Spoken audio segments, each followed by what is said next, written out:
समुंदर को सिमटकर दरिया नहीं होने देंगे, लपेट लेंगे गमछा, लेकिन खुद को करिया नहीं होने देंगे।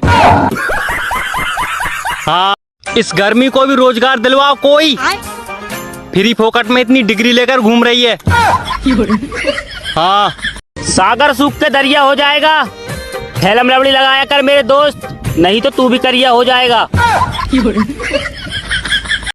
अब ये अफवाह कौन फैला रहा है कि लड़कियां गर्मी से बचने के लिए नवरत्न तेल के पराठे बनाकर खाती हैं? हाँ,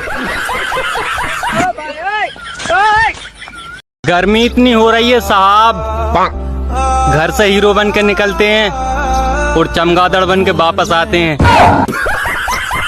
हाँ, गर्मी बहुत है, कृपया ज्ञान ना बांटें, बांटना ही है तो नींबू पानी बांटें। हाँ,